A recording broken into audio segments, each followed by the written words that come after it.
Thanks for listening to The Derivative. This podcast is provided for informational purposes only and should not be relied upon as legal, business, investment, or tax advice. All opinions expressed by podcast participants are solely their own opinions and do not necessarily reflect the opinions of RCM Alternatives, their affiliates, or companies featured. Due to industry regulations, participants on this podcast are instructed not to make specific trade recommendations nor reference past or potential profits, and listeners are reminded that managed futures, commodity trading, and other alternative investments are complex and carry a risk of substantial losses. As such, they are not suitable for all investors. Welcome to The Derivative by RCM Alternatives, where we dive into what makes alternative investments go, analyze the strategies of unique hedge fund managers, and chat with interesting guests from across the investment world. So much discussion about portfolio construction just assumes accuracy. People say you're going to get 10% return and you're going to get, 15% volatility in the investment. But those are just guesses. Nobody has an idea what the future is going to be. And so if you construct a portfolio kind of trying to target and maximizing returns around a point estimate, you may feel comfortable about what's going on, but it's very important that you actually understand how good your estimate is. Because if your estimate's very poor, you might be putting together a portfolio that you think is great, but you're actually going to give yourself a portfolio that has got crazy amounts of volatility. And because it's so volatile, it's not going to actually give you very much return.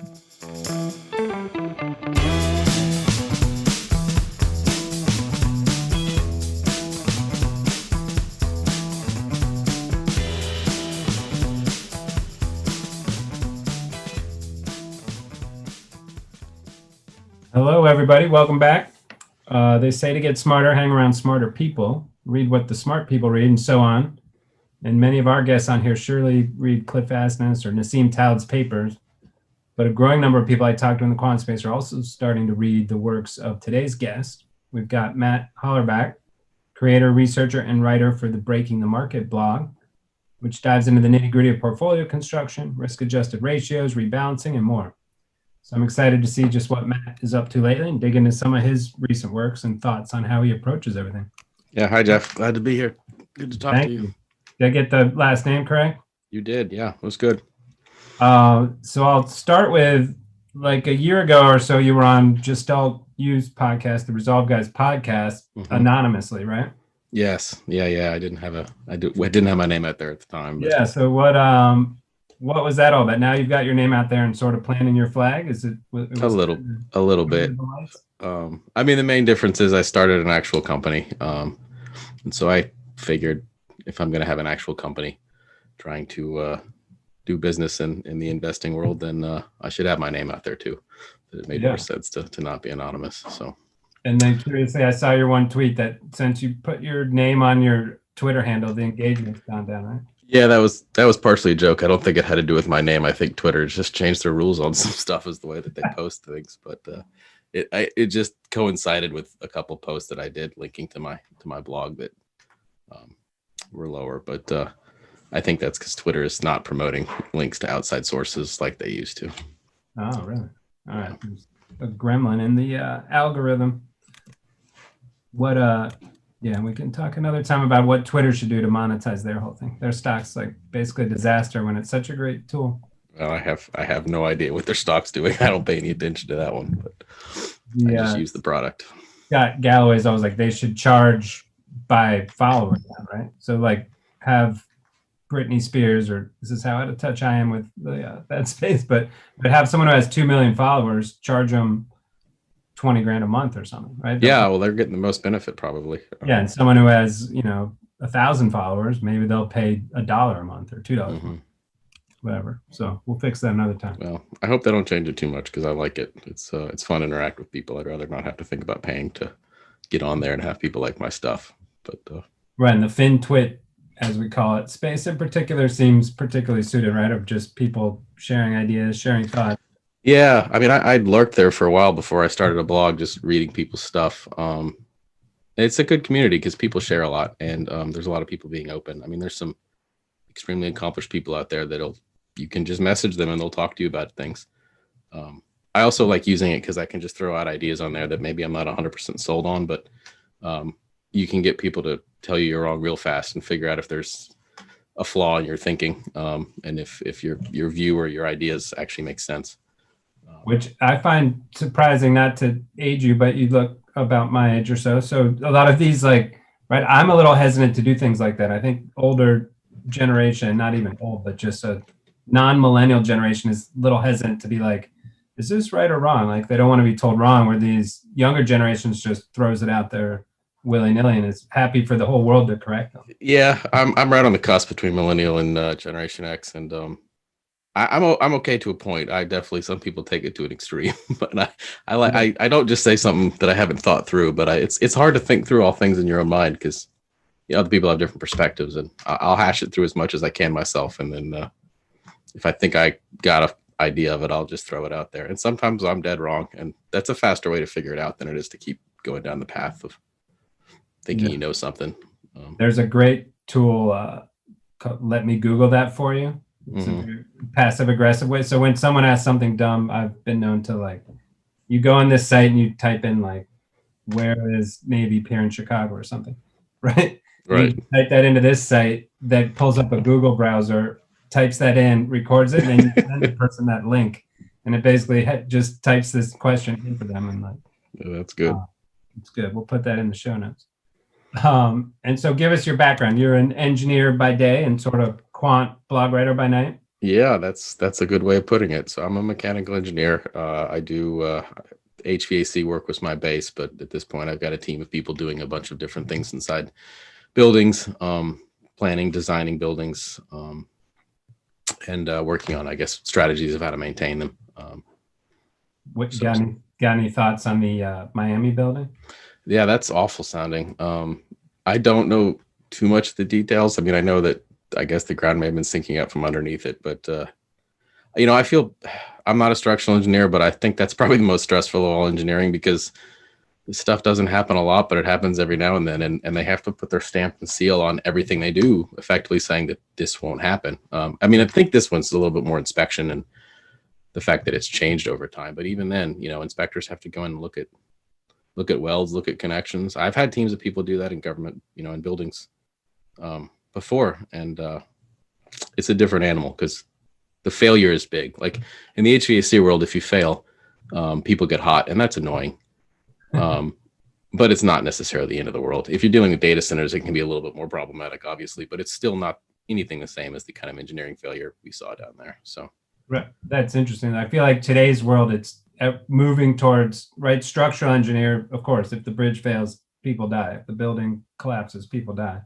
But in today's world, who knows how close we are to automated cars and planes that land themselves and all that, of like, yep. There's that increasing link to non-structural has to be bang on too. Yeah. And then you just mentioned the data centers. Tell me how crazy have those gotten? Is that some of what you do? Yeah, I've delved into a little bit of data center stuff with some of my clients. I mean, they keep getting bigger and bigger and denser. And more power and more reliability. They can't go down, which makes the engineering side of things a lot more complicated. But they throw off a tremendous, like, unthinkable amount of heat, or have they gotten them pretty good at figuring out how to? There's no real way to escape the amount of heat they throw off, because if they're taking in more electricity and computing more information, that almost all gets converted into heat. Right. So you can't get rid of that. You can make better ways to get rid of the heat. And more efficient ways to move the heat out of the building, but the heat's there. I mean, there's not a whole lot you can do about that. So is that all? That's the whole game. Like, cool them, move the heat. Yeah, cool it, move the heat. Most people think you get rid of heat, but you really more just move it to somewhere else. You can't really get rid of it, but right. And the data racks they get dense. People want just more and more stuff, and that just makes it more challenging. I mean, a lot of stuff now is becoming more like water cooled or in-rack cooling, as opposed to the old. I mean, I've walked into some old data centers that are abysmal. They just kind of dump heat in one side, or cold air in one end, and suck it out the other, and they think that doesn't create hot spots. But if you really get deep into it, there's all sorts of airflow modeling. Like, it shows how you map the expected pass of air throughout the entire building, and you can effectively model where the temperature should be in every location based off the heat sources. I mean, people take it to some very high. You can like dynamically adjust the flow to keep it all. Yeah, exactly. And then you go into your model and you move a air register to one place to another, and it'll recalculate the whole thing. And you can have enormous changes from just like, one return grill moves 10 feet and the whole room will adjust, and a hot spot will disappear, but another one will pop up somewhere else on the other side. What was that? I have the Nest, but there was like Echo B or yeah, that's what I've got. Its thing was like, oh, it has the sensor in the farthest away. But then I read into it, I'm like, well, all it's going to do is run the fan for longer to make sure that far sensor. Cool. Yeah, so that's what I've actually picked. I like that one, but it's got multiple sensors, and you can actually get in there. And if you're nerdy in this, you can program how it responds to which sensor at which time of day, so it can ignore certain ones that you don't want it to. Nice. All right, we got to have it out to Chicago one time and consult on my home. Yeah. My wife's always like, this stupid Nest doesn't work. I'm like, well, you do actually have to turn it sometimes. It's not, it's not intelligent, supposedly intelligent, but it's not sentient. Doesn't hear you say I'm hot or cold. Well, hopefully not. You never know. Yeah, this is too far away.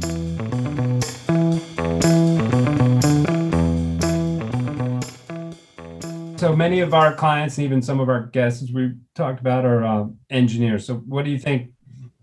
What's the link there between like wanting to figure out the markets and being an engineering mindset? Well, I think a lot of people want to figure out the markets. I don't know if there's a link in that perspective, but I do think engineers take a certain tact to it. We're taught to think about problems in a certain way, like, define the boundary conditions, define the goals up front.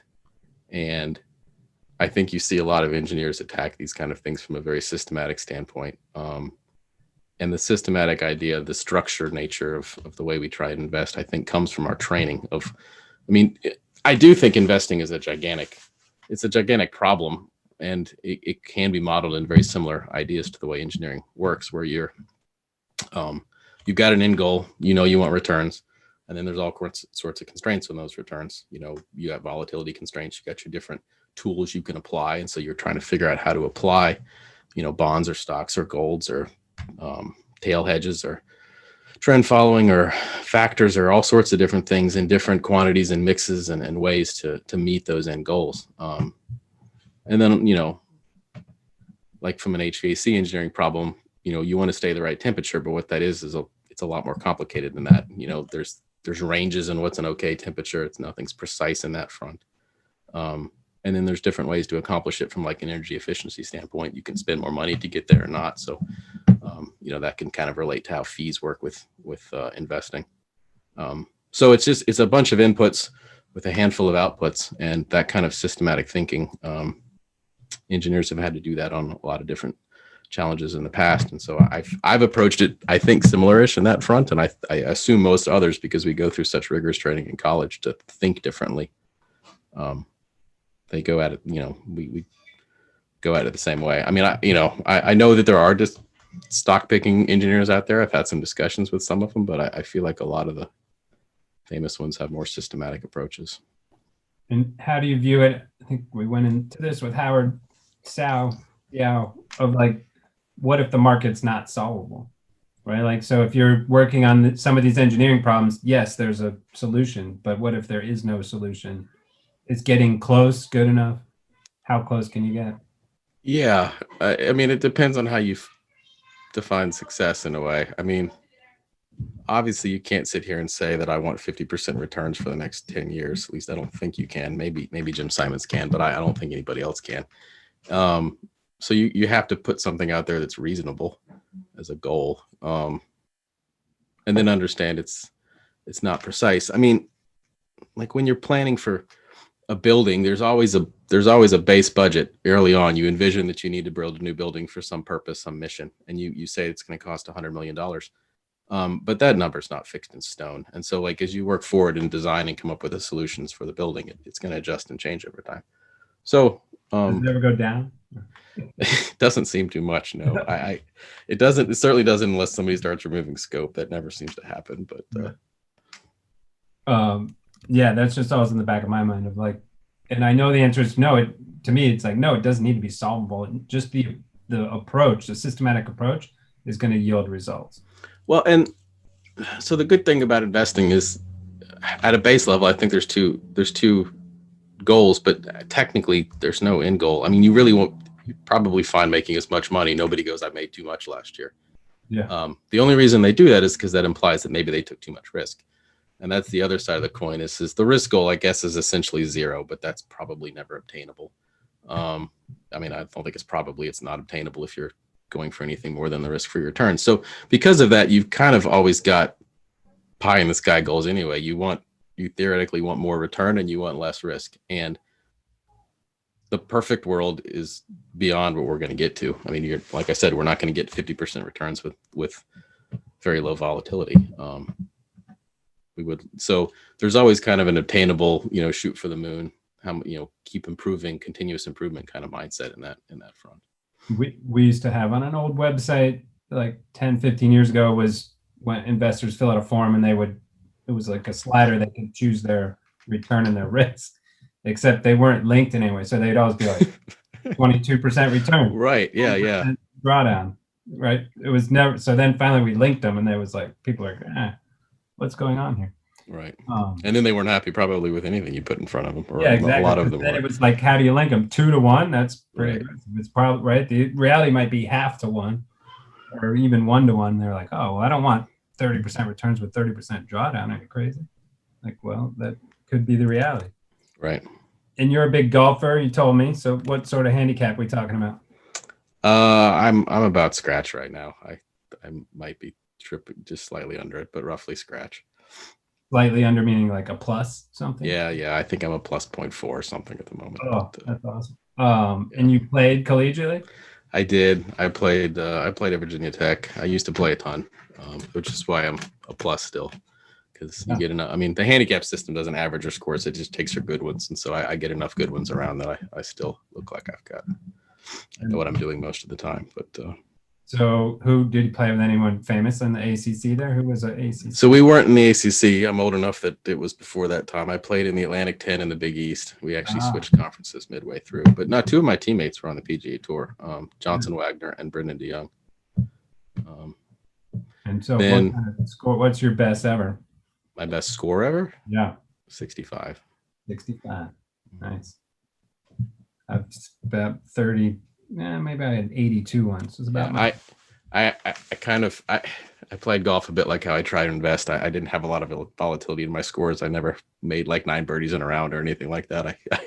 I was mainly just a few birdies and mostly pars is roughly when I was playing well how it would work. Which if you rolled a few in, have a good score. Right. And what do you think about Bryson trying to like quant engineer his way to championship? Yeah, I like it. I like watching it.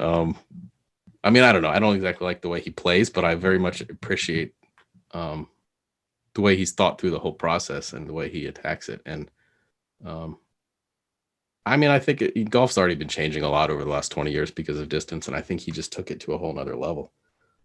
It's pretty amazing he was able to do that. There have been some people that have tried to get bigger, and it almost always backfires. So the fact he even pulled that off and stayed flexible enough to still play. And I mean, his putting approach is kind of crazy too. I don't know if everyday people know that he putts really strangely. Explain it if you would. Yeah, I've read a little bit about it, but yeah, it's cool. Well, I mean, he tries to take out all variability. Like there's no wrist hinges. And like most people putt with a little bit of like hinge in the wrist, there's feel involved.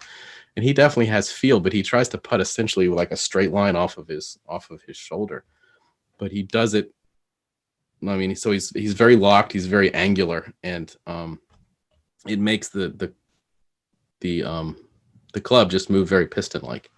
Most people rotate, and of course, rotation means that like you're not always aiming at the club's not always pointing back at the hole, and he doesn't try and rotate anything away from the hole. He just tries. It's honestly, mechanically, it's about the simplest way you could possibly putt.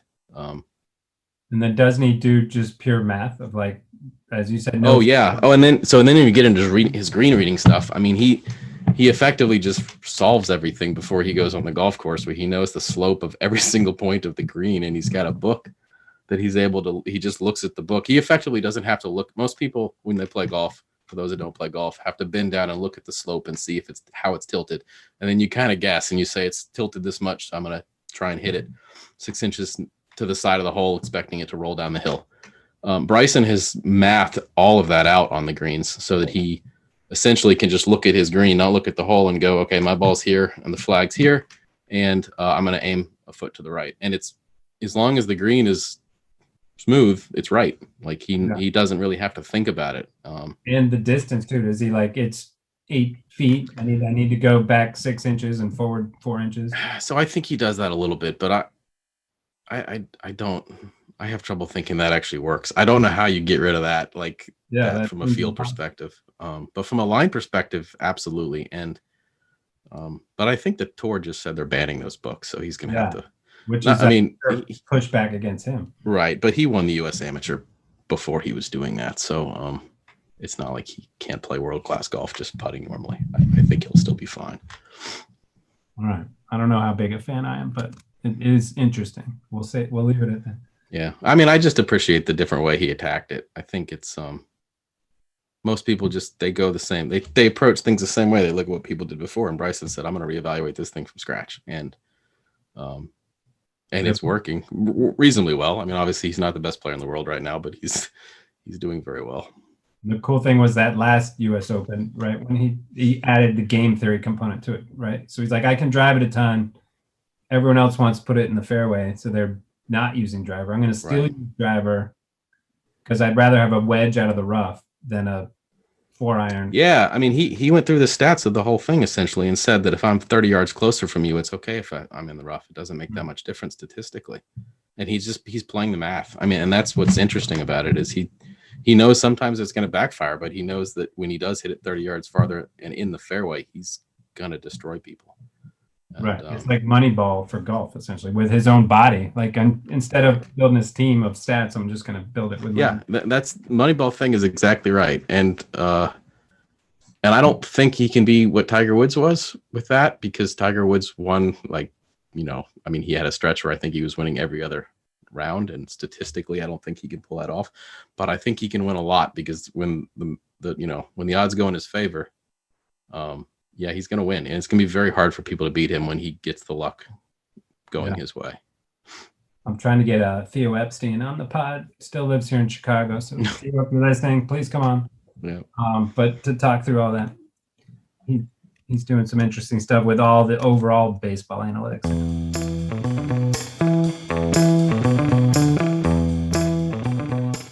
So moving on. The blog is fantastic. I don't know where you find time to write all that stuff. You've got a family, you got a job, but you must not sleep very much, or you're a very fast writer. No, I'm not. It takes me forever. I wish I was much faster. But it's all the data in there too. Is impressive. Well, so some of that is I did well before. Like I've been a fan of investing for a long time. I mean, I kind of started dabbling with it in grad school. I mean, years going on. I guess it's 18 years ago. But mostly that was just picking stocks, and you learn about discounting cash flow and that kind of stuff in an academic environment. And I that's where I started kind of paying attention to investing. And then I got a real job and got out in the world, and I dropped off a little bit, but I really got back into it a lot during the financial crisis and during the housing boom. I lived not too far outside Washington, D.C., and we had a pretty decent participation in that housing boom. And it got me back into learning a lot about finance and how money works and those kind of things. And so I would spend a lot of time just in the evenings after work, just reading articles about it. I was trying to find a home, but trying to figure out, okay, these are crazy expensive. Why are they so expensive? Should I really buy it? And then of course, seeing my 401k drop, I wanted to know what was happening with that. And so I started digging into it. And like I said, applying the engineering mindset, trying to figure out how to approach it.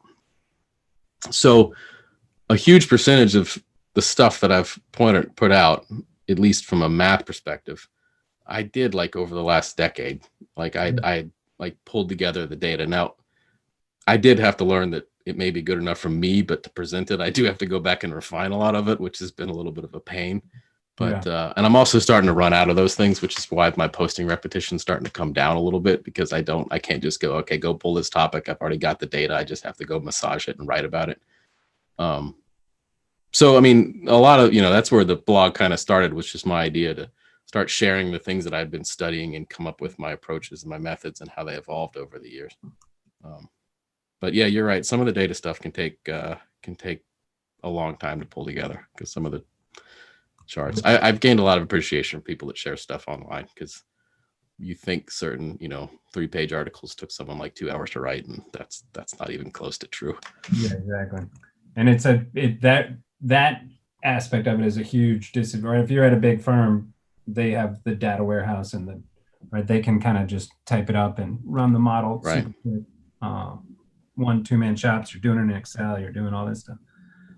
I'm waiting for Google or some company to get bought by Google that's just like, hey, right, if you could just type plain language, like, show me the volatility on a stock plus bond portfolio over the last 25 years, right? Or just plain language. It seems like that shouldn't be too far off. No, I agree with you. That annoys me too. I data floating, but I was like, why is the 60/40 portfolio not just published somewhere? Yeah, easily accessible? And it's not. Like, there's not.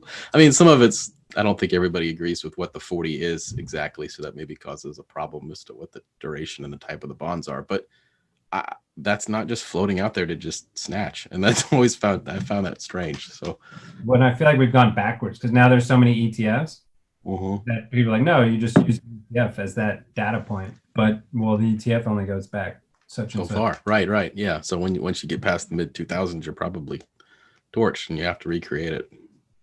We use VBINX.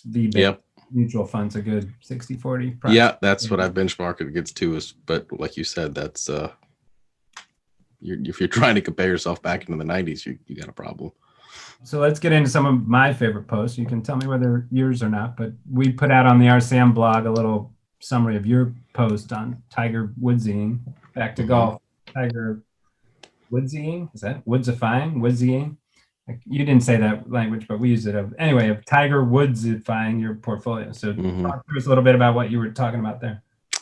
So what I was talking about there was it was based around the concept of errors, and that in golf, obviously you aim for a point, but nobody ever hits it literally on that point, except for 1 in a million shots. So you have to be extremely conscious of the fact that you're not going to hit it there. So how far to the left, how far to the right, how far long, how far short am I likely to hit it? If you think there's a decent chance you're going to hit it so far to the right that it's going to go in the water, you probably shouldn't aim there. And so the post was around the idea of Tiger Woods. If anybody watched his Masters win in 2008, like half the field around him hit the ball in the water on the 12th hole, because the flag was right up against the water. And Tiger didn't hit it anywhere near the flag. He hit it, I think, I looked this up, and I think he hit it further from the flag than anybody in the field all day long, because there was wind out there. It was swirling. Tiger was smart enough and had played that enough. He knew that it was very uncertain what the outcome of that shot was going to be. So he played as far away from the water as he really could. 2008 or 18? 18. You're correct. 18. Yeah. 2 years ago or maybe 3. Actually, was it 19? I'm getting lost with COVID. I get lost at dates now. Yeah. Golf tournaments got skipped and moved around. But his last major win from just a few years ago. And so I related that to portfolios. So much discussion about portfolio construction just assumes accuracy. People say you're going to get 10% return and you're going to get 15% volatility in the investment, but those are just guesses. Nobody has an idea what the future is going to be.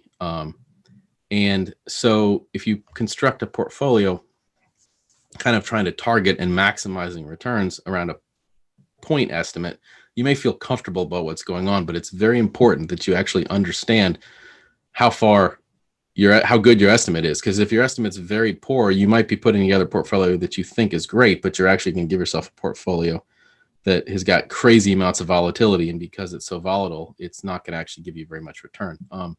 I built the post was built around the idea of the geometric frontier, which is going to show you your compound growth rate versus volatility, and that always goes up and it rolls over, and it always rolls over. Like it could be out there, but at some point it's going to roll over. And if you start getting out near the peak of that frontier, and you really do not, if you think you're investing near the peak of that frontier, but you have a very poor idea of how accurate your return is going to be and how your standard deviation is going to be, you can kind of view the past the peak as a big water hazard.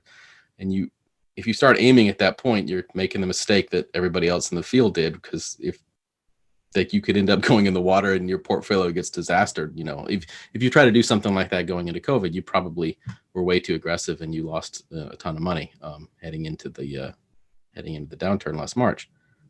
So the idea is that you need to understand how accurate your estimates are and how tight you can be. And if you are not very certain about what it is, you need to become much safer, and you need to not necessarily aim for the optimal best results, but yeah, and we're talking efficient frontier. You call it geometric frontier? Yeah, it's the geometric efficient frontier. I leave efficient off every time for some reason when I bring that up. But yeah, it's the geometric efficient frontier. My issue with the efficient frontier was always like, and this is big in managed futures, right? The CME and others ourselves always put this out because it's a great data point of like, hey, if you put 30% managed futures with stocks, you get the highest return with the lowest volatility. Right.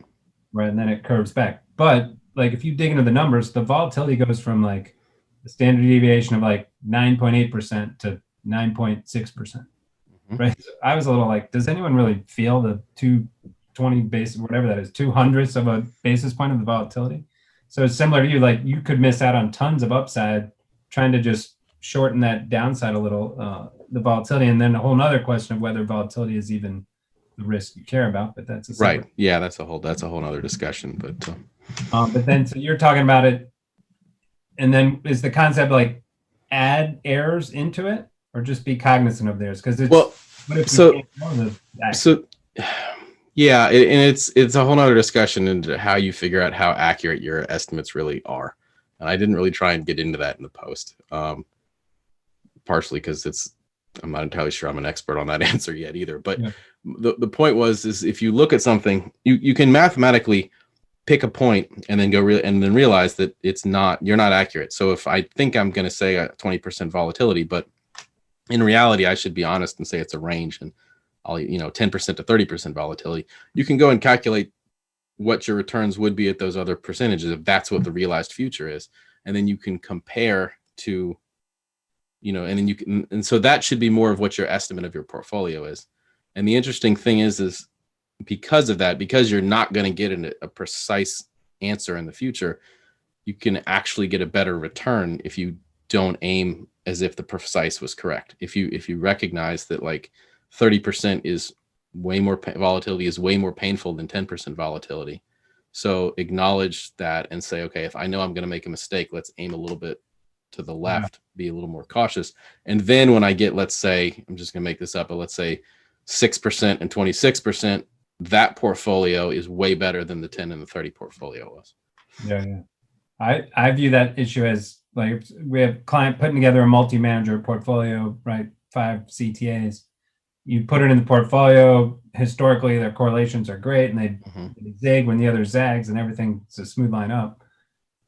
Then we say, hold on, what if each went into their max drawdown in the future at the same time? Yeah, right. And that's exactly right. I mean, that's a different way of approaching it because it's drawdown and not volatility. Yeah. But it's the same concept of effectively how wrong can I be? And if you think all 5 can do that and you think that's plausible, you need to account for that in your future calculation. And I think most people think that the effects of that are linear. They're like, well, there's some opposite form of that, like that's like a good version of missing, but that's not really the case in investing. Like, right. You think like, oh, it could be 1.5 times worse than this drawdown that I'm seeing on the test. Right.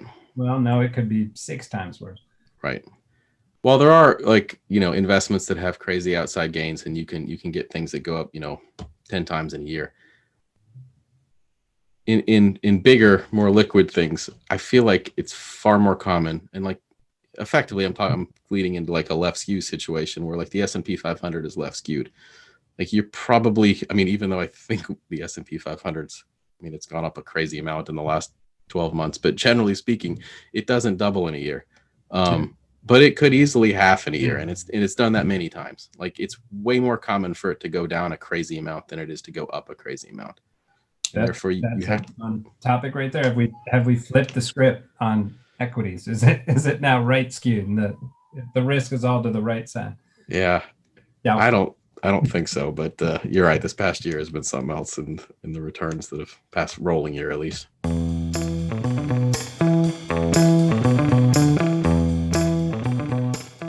And so that leads to my next one. A lot of your stuff's on arithmetic versus geometric return. So talk through some of that, what you've done.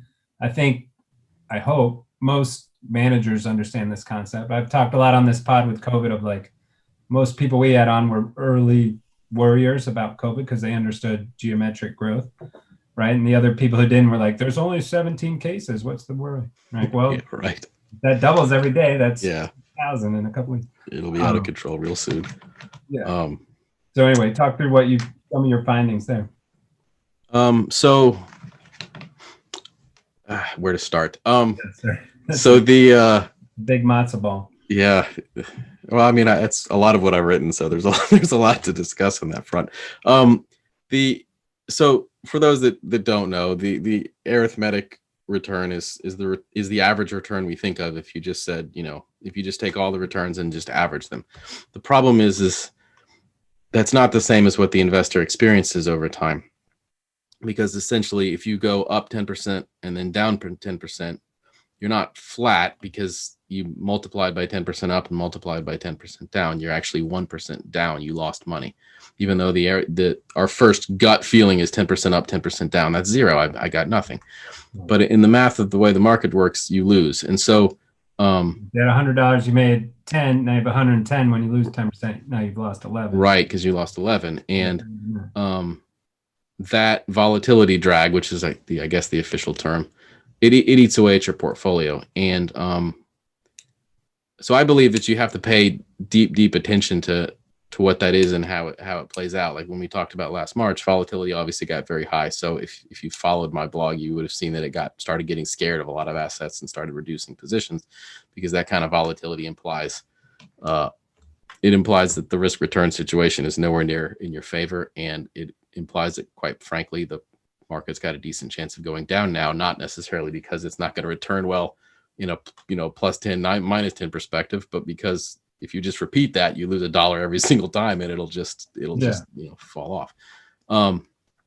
So that's in a very quick summary the basis of a lot of what I try and write about.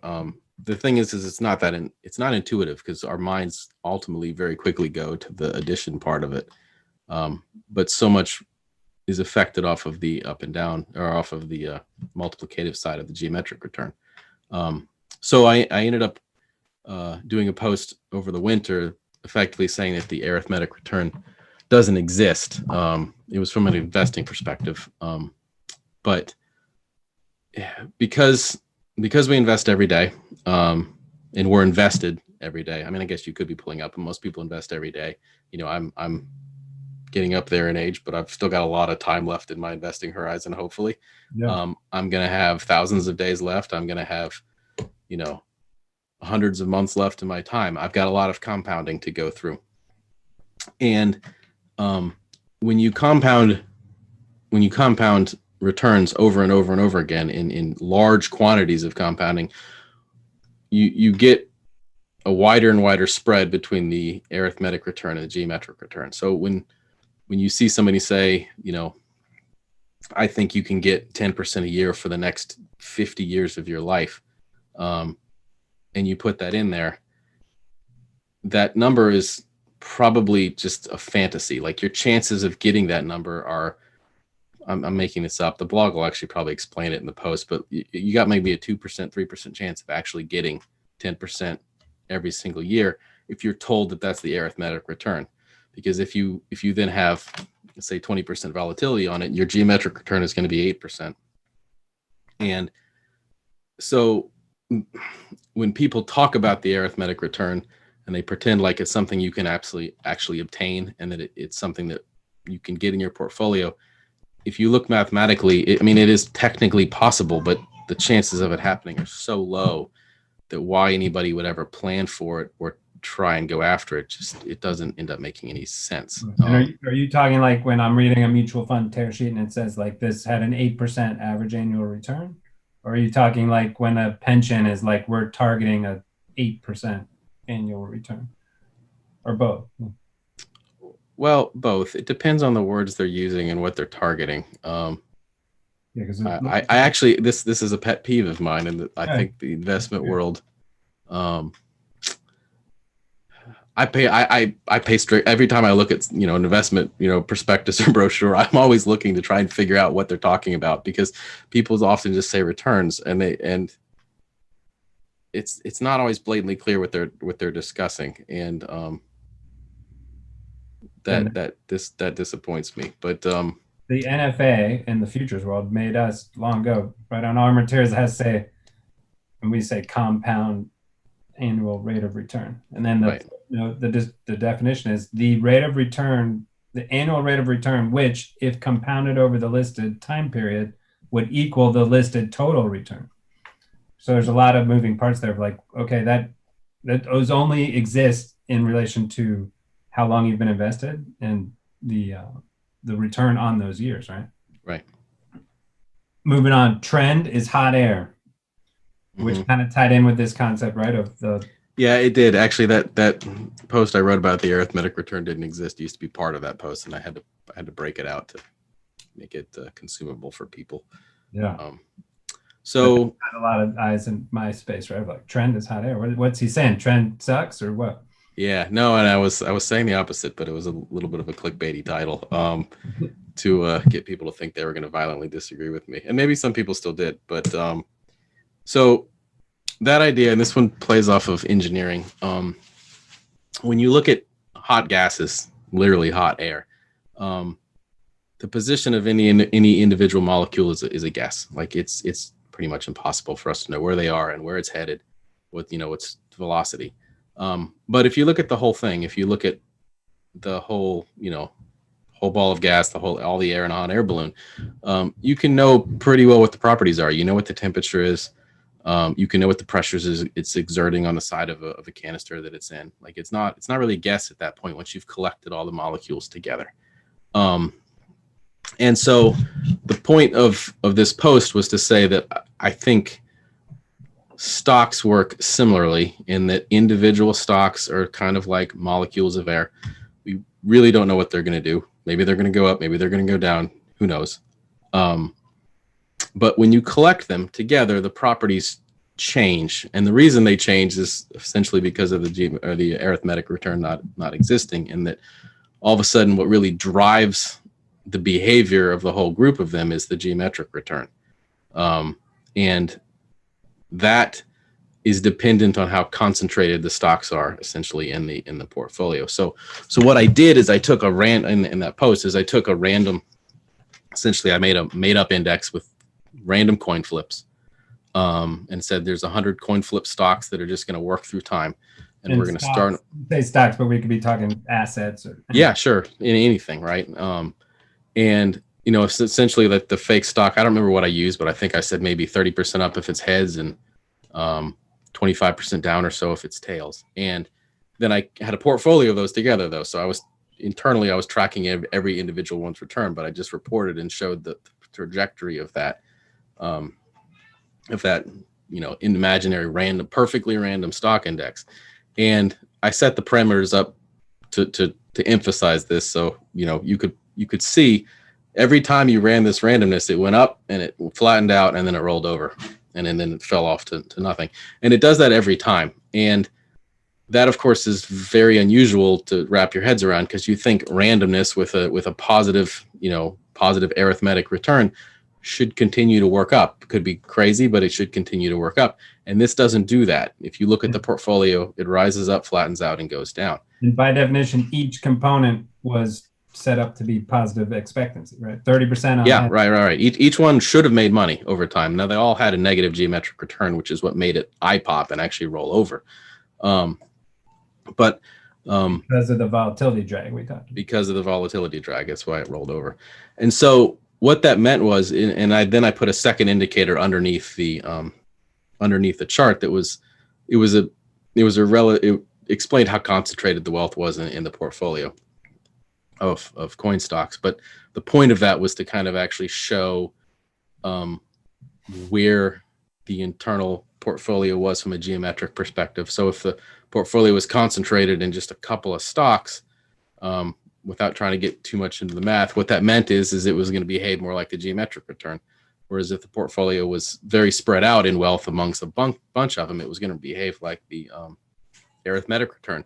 and it was predictable. Like you could go look, and if you saw the portfolio get concentrated, the next couple phases, you would be pretty certain that my fake random portfolio was going to go down.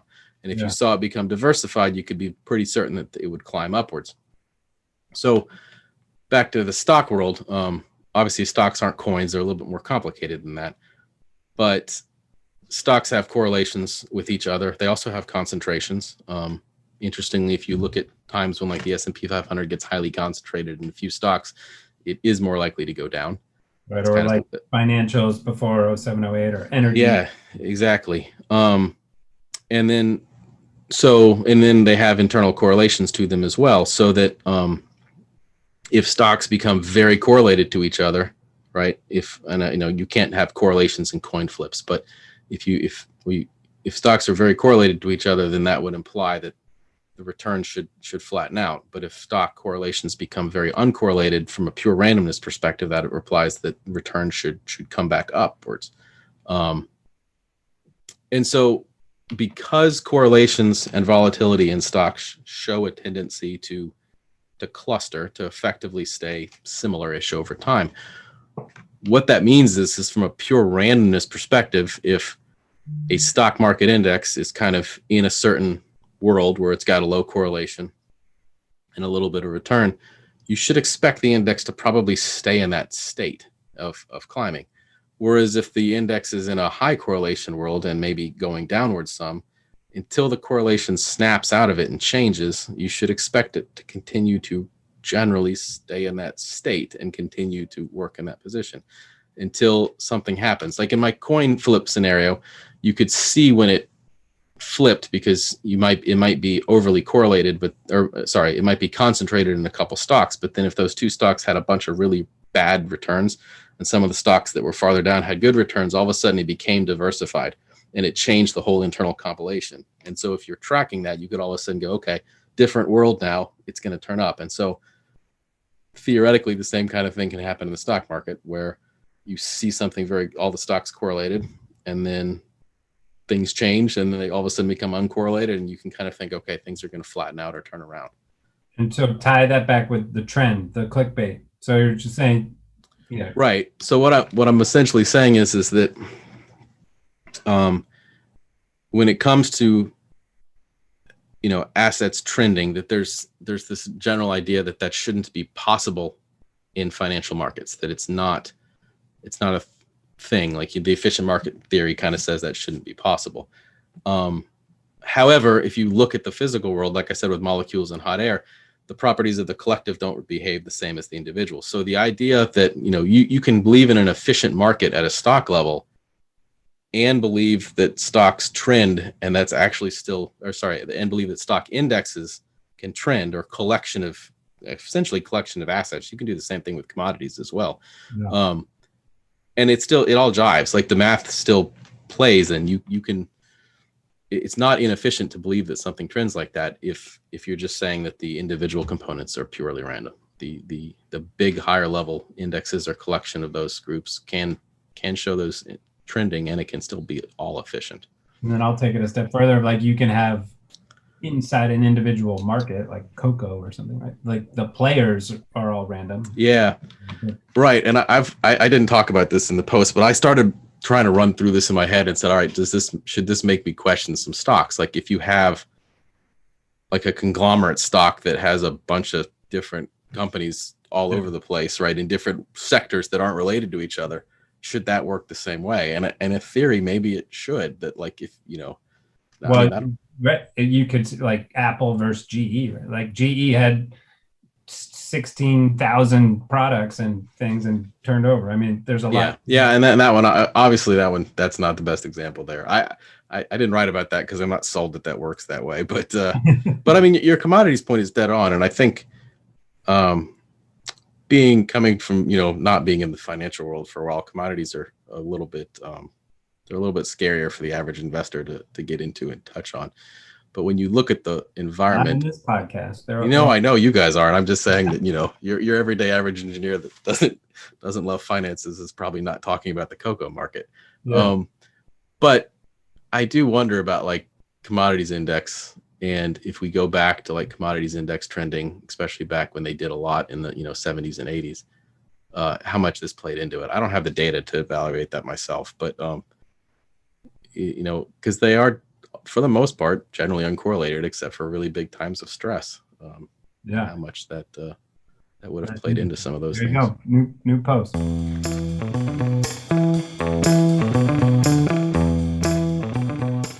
Next on the list, and might even be harder than arithmetic and geometric, is rebalancing. Big enchilada there, but you've written a lot about rebalancing.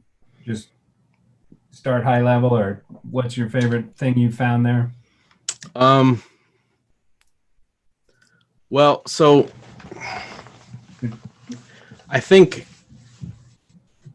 the easiest way to talk about it is to talk about Shannon's demon, which those that don't know, Claude Shannon was a professor at MIT. He developed information theory, and a lot of the ideas that we have for communication between computers and how they work with each other and talk to each other. He's one of the most important people in the last 100 years or so. And he came up just kind of as a side project, a game where he said, if I have a coin that would be, let's say, double on heads and cut in half on tails. So up twice, but then cut in half, you end up back where you started. So theoretically, that if you just keep flipping that coin, you shouldn't really think you're going to make any money. But of course, the average of up 50% or down 50% up, 100% is positive. But if you've understood what we talked about the geometric return earlier, you might look at that situation and go, well, look, I'm just going to go up heads, down tails. I'm most likely going to get an equal number of those, and I'm not going to make any money because it's just going to balance, cancel it out. So the interesting thing was Claude Shannon realized that if you took that coin and had a pile of cash sitting on the side, and after a win, you took your bet and cut it back in half and put some of the cash over there. And then after a loss, you took cash and added it to your bet. So your bet size stayed equivalent to the amount of cash that you had on the side, and you constantly rebalanced back, no matter if you had heads or tails. He realized that you would make return, like you would gain money over time. It's a rebalancing premium from just effectively putting yourself back into an equal cash, equal bet proposition. And it's very intriguing. Buy at the lows, essentially. Right. Yeah. So it's kind of, it's similar to buying at the lowest and selling at the highest, because literally you're selling after a win and you're buying after a loss. So, but it's a very strange concept, because I've had a lot of people say, well, that's just mean reversion. You're just betting on mean reversion. But my example here is a coin flip. There's no mean reversion in a coin flip. Right. If you have mean reversion, it makes this work all the better. But that's not the root idea of this. Is essentially you are forcing the portfolio and you're sizing it. In the 50-50 ratio that I said here is a sizing mechanism based on the Kelly criteria to size the portfolio so that you harvest out the volatility out of what's happening. And so it's not an intuitive thing that it should work that way, but it does. You can take something that essentially makes no money over time, but as long as you rebalance it and rebalance it and rebalance it, and the more the better, you end up actually making money off of the situation. So on the far edges of that, could you say two losing assets that have enough volatility? Yeah. I like, yes. It doesn't have to be the flat. You can have two assets that go down. And this is where, like, when people get into the whole tail risks, debate about, are tail risks any good? And they'll slap up a chart that shows it slowly, like maybe bleeding over time and losing money. That is the rebalancing premium that I just talked about on steroids, because that's actually kind of inversely correlated. It's like a super coin that will flip exactly the opposite of what your other investments doing. Yeah. So because of that, it can actually bleed a little bit over time, and you can lose that one asset will look terrible, but if you rebalance it back with another asset, you can end up making a lot more money, and it helps your whole portfolio. The amazing thing about this is if you figure out how to size this stuff properly. You said earlier that there's a risk return trade-off, and your company was like, let's lock it in, and more risk is more return. If you really dig into it, the risk return trade-off here flips, in that less risk to a portfolio gives you more return. That's actually where, like, the That's where the rebalancing premium comes from.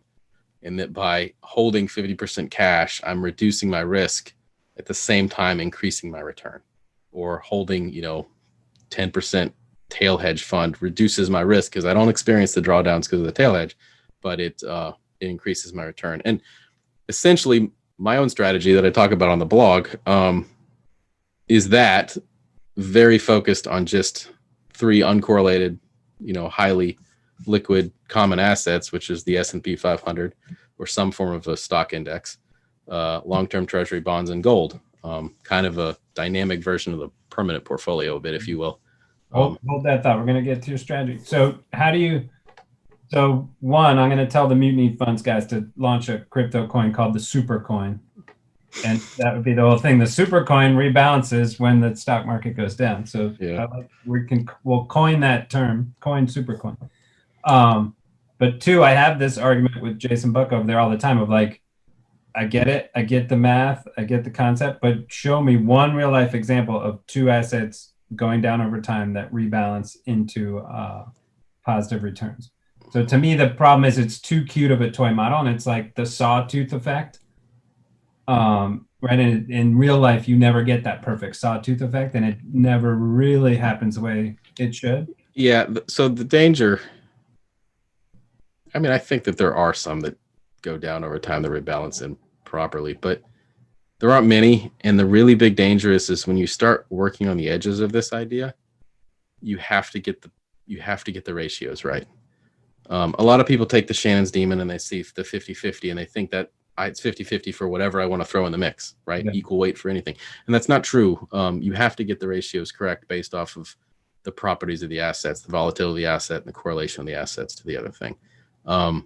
Which you just said is part of the reason why I don't have anything, I think, on my blog that talks about actually an asset going downward and creating that effect. It is probably more visually impressive when you see something doing that. Yeah, I'll put that challenge to you. If you can find one and write the blog post on it. Well, so here's the thing though. Like, I wrote most of my blog for non-professionals. I know that a lot of professionals read it, but that wasn't. I kind of wrote it for myself like 10 years ago. Is what my envision, my target audience is. And I do think that like you have to be really good. There's a reason that professionals, I think, mostly deal in those kind of worlds where you have something that might go downhill like a tail fund, because you really have to be really good at how to size it and how to pair it with something else and what else to pair it with. It's not for the just the amateur to just grab it and slap it together, because if you overdo it, your portfolio is going to be terrible. Yeah. So that's why I've generally tried to stick with things that go flat or hopefully trail up and just explain, look, this effect exists. So if you can pick something, like stocks and bonds and gold that don't correlate with each other or sometimes negatively correlate with each other, those, you give them enough time, those are making money. At least they have historically. I would like to think that they still will. And so therefore you don't have to worry about it. If you do mess up, this is where you go back to errors. If you do mess up a little bit, your mess up's kind of like, all right, well, I have too much of this, but it's still making me money a little bit. I just didn't do as good as I wanted. Whereas if you were to mess up with, some of the really fancy instruments out there, you might lose money in your whole portfolio where everybody else goes up. And it's just purely about position sizing really, really properly, which is difficult.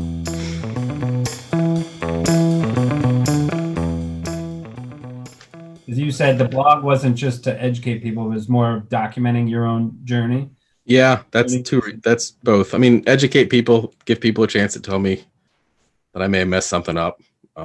Like I said on Twitter earlier, I don't know a lot of really, I do now, I know a few, but I don't know a lot of crazy intelligent finance people that could have told me that I was crazy for thinking some of these things. So it gave some people a chance to give me some feedback. And then 2, just to document that this is real. So it's been a little more than 2 years now that I've been publishing every single week the positions that it says to rebalance into, and you can go back and document and see every week what it was supposed to be. I did it physically for about a year and a half, and then I got tired of giving up my Friday evenings to posting that. So I coded it to automate the whole thing. So tell me the overall strategy. So you mentioned the asset classes. Go back to what. Yeah. So the overall strategy on the blog is S&P 500. ETFs is the focus because it's ETFs are pretty easy for everybody to get their hands on, and fairly low in fees. So S&P 500, some kind of long-term treasury bond ETF, which I talk about TLT on the blog, but there's a few others out there that would probably work just as well. And then gold. And like I said, they're all uncorrelated. Well, they're mostly uncorrelated with each other. The last 6 months has tested that theory a little bit with some of these assets, which has been kind of annoying. But so therefore, together they theoretically work well in tandem with each other. Even when they're correlated with each other, they're only so correlated with each other. They never seem to go through amazing stretches of just one-to-one correlation. And what this allows is, if you can get the right asset mix and then you rebalance it frequently, and you allow the asset mix to be dynamic so that it can respond to things like, the COVID March drawdown, when the market clearly changed and morphed from one market to the other. So you're constantly kind of measuring the market's volatility, measuring the market's correlation, trying to understand what frame it is, and then using that information, acknowledging there's some errors in what you've got to plop in the system and come out with a allocation of those three plus cash. Because at times, as we talked about with Shannon Steeman, at times pure cash helps too. And so the starting point to think about it is a quarter in each, or third. No, I don't. You don't think about so it. No, I mean, I didn't really think about it in that way. If you look at the historical positions, it's closer to saying, let's say 50% stocks, 30% bonds, 10% gold, 10% cash. And I actually posted that somewhere what the historical number was. So don't quote me on that. You guys can go look and find it on the blog. But that's roughly what the historical position is. Yeah. But at times it'll be way, way, way different than that. There's been plenty of times over the last year that your kind of quarter each thing, that's popped out because the volatility has been so high, and there's been some danger in the market. How do you think about, so coming back to rebalancing, so how do you think about the time frame, the look back, right? If you're dynamic and you have bad timing luck, right? If you got out at the end of March out of stocks and more into bonds, you missed the rally April, May. So yeah. How does that all work? How do you think about that? So I lean towards being faster with shorter look back periods, or look back periods that allow for more recent information to move it reasonably quick. There's a trade-off in there, obviously, in that it can make the portfolio too jumpy, which is something I've been trying to work really hard to smooth out and reduce. But to me, if you go back and use data from even a full year ago, it doesn't necessarily look very much like the market we're in. Mm-hmm. And I want data that reflects the world we're in now. And I mean, I've heard people talking about using 5-year, 10-year information, and that's fine. But when we talk about the errors, that's very obviously going to be wrong during some markets. Like if you're trying to use 5-year back, look back windows, and the market and the volatility spikes, your look back's not gonna move much. It's not going to respond dynamically to what's happening. And I feel like that the better miss is to more often respond to the volatility, be prepared to make sure that you're not going to feel the major drawdown of the major event than it is to try and miss the other way. And it seems less dangerous to get whipsawed than to hold for 6 months. Yeah. And so there's an interesting, there is a whipsaw potential in the way that I deal with this, but it's very different than when you talk about whipsaws and a trend following idea. I've got no on-off switch in anything I'm doing, so it's not that it's going to cross some threshold and I'm gonna drop it entirely. Like what's going to happen is I'm going to move from 50% to 40% or some something along that front. Right, the whips, you only lost that incremental. Yeah, so it doesn't cause me to just be out of the position. It just caused me to back off of it. And so the thought process is I may mess that up a handful of times, and I will mess it up. It's not a may, I will. But if you look at the whole life, if you look at the whole, let's say my next 20 years, I'm okay messing it up a few times if I'm very right in the right positions when that happens. And will it go to zero at some point? Yeah, it's not The official technical version of it will. I'm actually fooling around with some concepts around that idea, but it will, and it did on bonds about 2 weeks ago, which right, and there's nothing set in stone there, right? If bonds and gold go to a correlation of 1 week after week for years, basically that'll become the same asset in the model, and it'll right, and it'll whether bonds and gold really hold the same place in the asset in the portfolio. They kind of do and they kind of don't, but from that perspective, it would treat it essentially the same in terms of it. They used the return stream would be the same, and between the two of them, their place in the pie will go down because they essentially will be acting the same. Right. So they used to each get 40%. Yeah. Now they'll each get 20% or something. Yeah. Right. Each getting 40 is really high, but like it would have been like each get 20% and they now each get 10% because they're acting the same, and therefore there's not as much benefit from an overall portfolio reduction perspective. So you're going to take this out live to investors. So that's why you came out of the shadows, put your name out there. Right. So I created a company, Pronghorn Analytics, to start to offer this to investors. It is live. It's a real company now that has a few early investors in there. And Pronghorn all about? Well, the name. The name. Yeah. So a pronghorn is the second fastest animal in the world from a top speed perspective, but in other ways, it's what's that? Land animal? Yeah, land animal. I'm sorry. Yeah, leave out birds. And actually, I think there may be a dolphin or something that's crazy fast too. But it's the second fastest land animal in the world behind a cheetah as far as top speed. But the difference between a cheetah is the cheetah can only run that way for about half a mile or so, maybe a little more than that. A pronghorn can run 45 miles an hour for well over 30 minutes. They have extremely fast top speeds, and they have crazy ability to run forever. They've got crazy stamina, and so it's kind of a metaphor for the type of investment that I'm looking for. I'm looking for one that's fast, that gives you really good returns.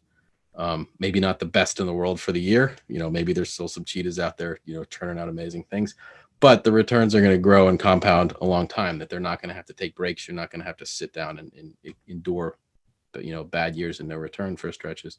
Just very smooth, consistent returns is kind of the goal, but not low returns. I'm still looking for some return, but stuff that compounds a long time over time.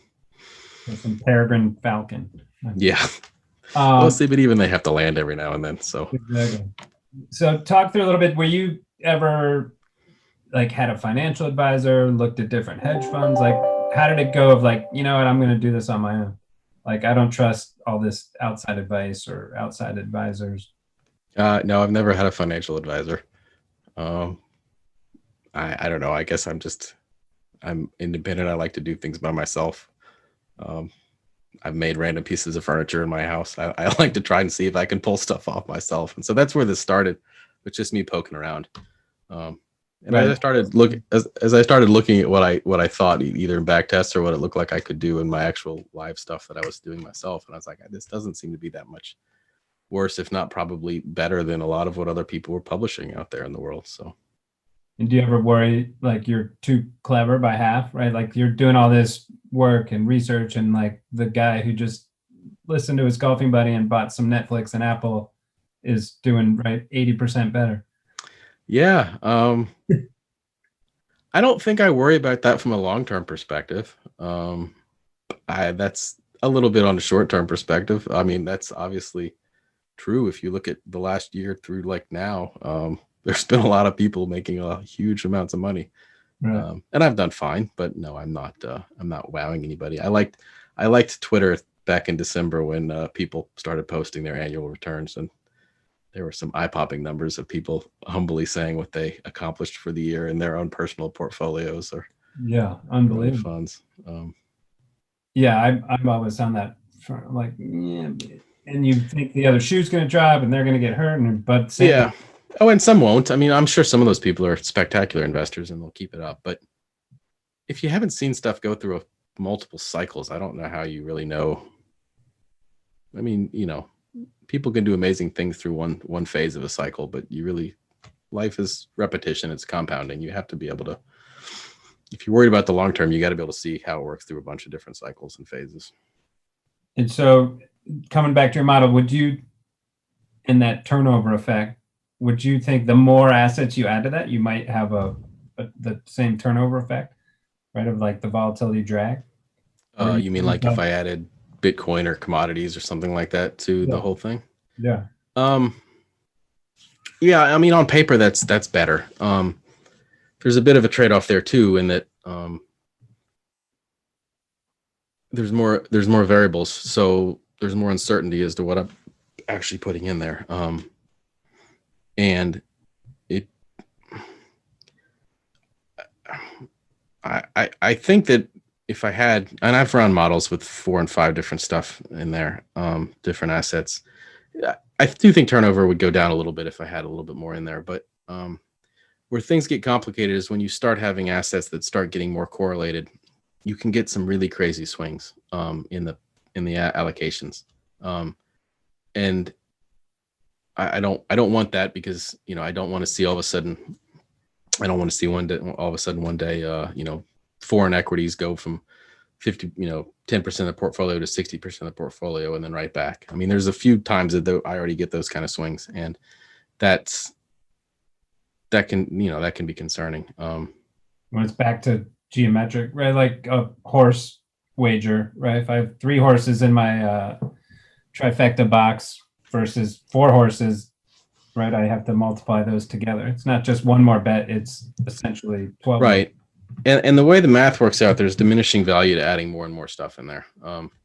If we make the assumption this stuff's uncorrelated, the first one you get about a, square root of 2, which is a 30% reduction or so in your volatility. And then the next asset will kick you down another 30%. But holistically, the next one won't be another 30%. It's less than that. But every single time you add an asset, it doesn't give you as much bang for the buck. So know this from having 3 girls, right? Like the chance of having that boy on the 4th one is half again as much of the. Yeah, and I don't think I'm going to get a chance to figure out what that chance is. But that's actually a really funny thing. I always grew up thinking that it was always 50-50, but apparently, if you've had 3 girls, the chances of having a 4th is like 58% or something like that. It's almost the same as what you quoted. It almost has every time. Yeah. And I thought that was interesting. I always thought it was a pure random crapshoot, but apparently it's not. If you and your wife are consistent in one direction, you've actually got a better chance of staying consistent than you are going back the other direction. And then it used to be you try standing up in the shower, right? There were methods you could use to lower those odds, but that for sure was just hogwash. You got anything else on the model that you want to share, or upcoming posts or research you're doing? I don't think so.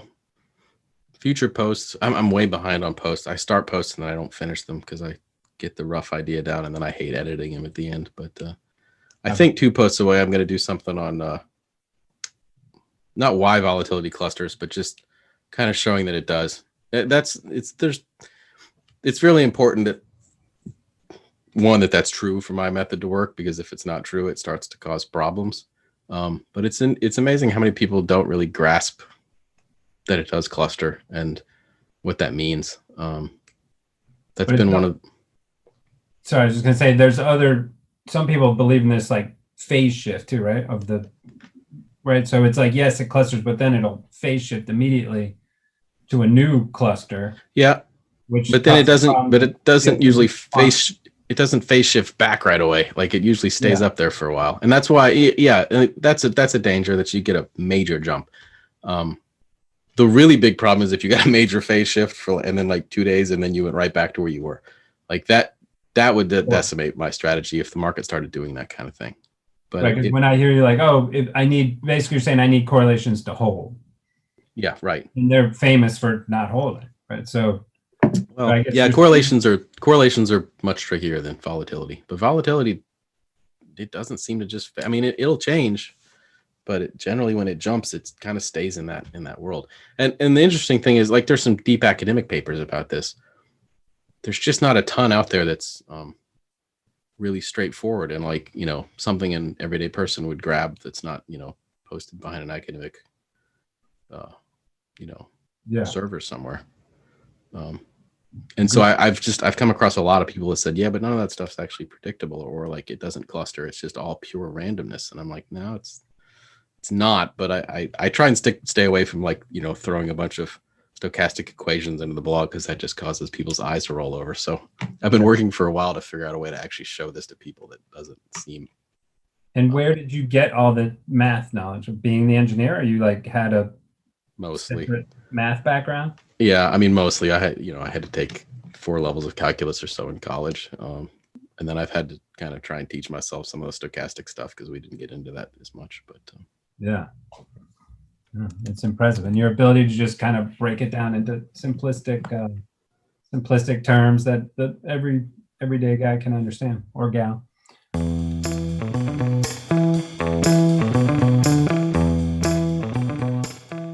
Awesome. Moving on to your favorites. Do some quick fire here. Favorite, you've listened to the pod, so you know how this goes, right? Mm-hmm. Favorite investing book? Fortune's Formula. I actually had in my next, all right, give me one that's not. My next question was favorite tangential investing book, like Fortune's Formula. Oh, you mean like? Because it's not really an investing book, right? Oh, no, I mean, it doesn't. I mean, it's not the stories about the mobsters and oh, right. That's why I think it's great, is because it's half entertaining. I mean, yeah. All right, favorite pure academic investing book. Oh gosh, I don't know. I don't read a lot of pure academic investing books, but you ever read I got that book over here, The Banker, the Professor, and the Suicide King? It's like a poker book, but it's similar to Fortune's Formula without the math. So you might not like it as much, but no, the stories in there are great. Favorite pro golfer? Favorite pro golfer? I mean, well, Johnson Wagner, because I know him, I guess, would be my answer to that one. But he's still out there? A little, yeah. He's not as much. I mean, but no, he definitely played a few last year. It's how crazy. This is always crazy to me. Like, you're a plus, but like, how far away are you from the pro tour? Oh, it's not even close. Right. That's what's crazy to me. Like, you're one of the best, 5,000 golfers in the world? 50,000? I don't know what the number is, but. Yeah, no, I'm probably not in the best 5,000. So I probably was in college, but I'm not now. But no, and I would have said Brendan DeYoung too, but Brendan's not really playing anymore. But no, I actually caddied for Brendan DeYoung in the second stage of Q school. It's mind numbing how good those people are. Like, I mean, I'll play with people. I'll play well. I'll shoot like even par, and people like, did you ever think of going pro? And I'm like, no, that's not even close. Like, like, you think that was good, and it's nothing. Like, if there was a pro with me today, they would have shot 9 shots better. Like, the precision that they have is just, it's through the roof. They know where their like mechanical ability, right? It's also. Oh yeah, they also think well, and as we talked a little bit about Bryson. I mean, Bryson has taken it to a whole nother level. But the idea of when to attack, when not to attack, pros are brilliant at that. I mean, they're absolutely brilliant, and they will specifically lay off of all sorts of flags if they're not comfortable with it, and then they go to town when they are comfortable with it, and they're so good when they're comfortable with it that it's amazing. They're also just unbelievable putters. They make everything. Yeah, when you look at those stats of like the versus yourself, I can't remember. I used an app once, and it was like the average pro 8 feet, I think, is like 55 or something. Right. And these were like, mine's like 5%. Yeah. Hopefully a little better, but so, yeah. No, it's. I mean, it's like other sports. Like, if you were to watch basketball and how good is LeBron, Tiger Woods compared to everybody else. I mean, your average person playing pickup basketball, it's not even in the world. I mean, when you hear stories about pros practicing putting and making, 100 5-footers in a row. Like that's what they do. Like they do that for hours and hours and hours and hours, and they just sit there and they get hot, like Steph Curry making enormous numbers of 3-pointers in a row. Do you believe in getting hot or no?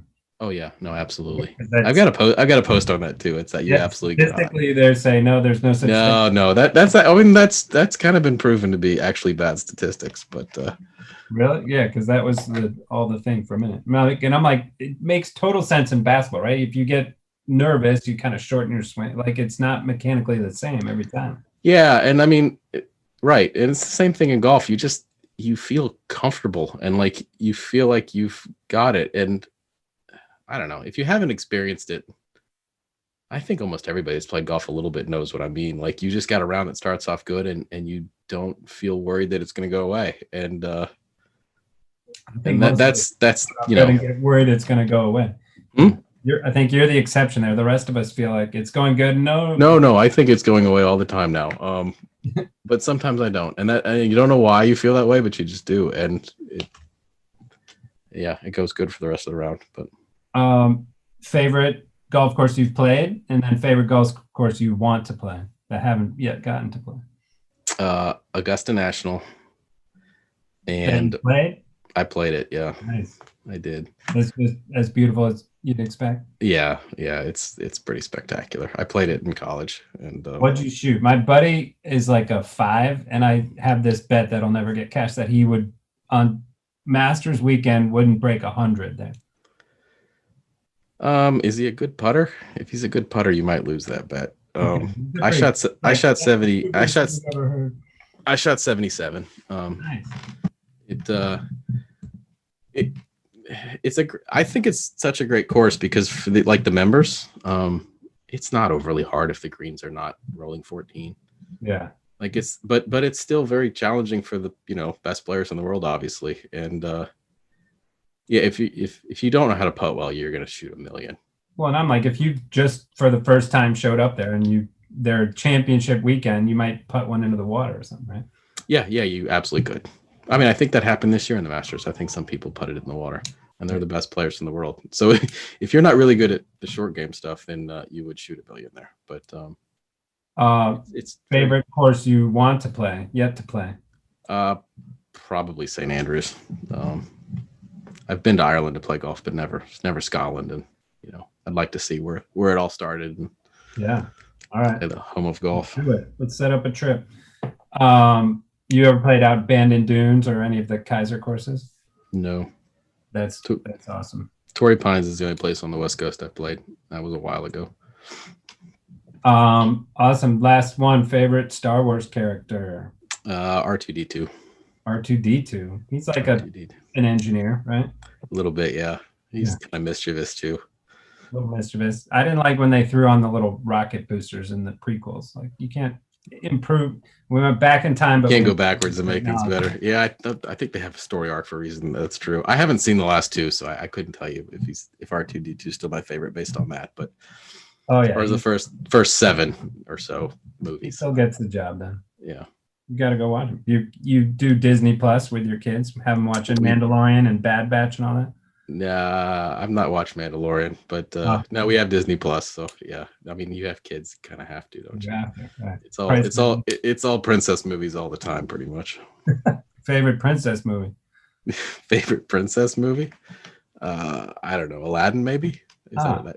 Little Mermaid for me. Yeah. Good. All right, Matt, it's been fun. Thanks to everyone. BreakingTheMarket.com, right? Yep, BreakingTheMarket.com.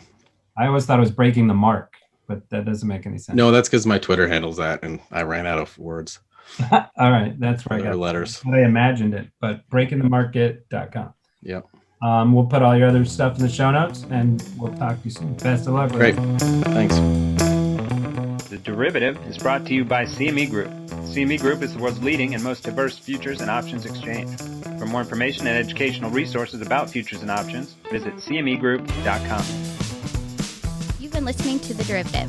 Links from this episode will be in the episode description of this channel. Follow us on Twitter at RCMAlts and visit our website to read our blog or subscribe to our newsletter at rcmalts.com. If you liked our show, introduce a friend and show them how to subscribe. And be sure to leave comments. We'd love to hear from you.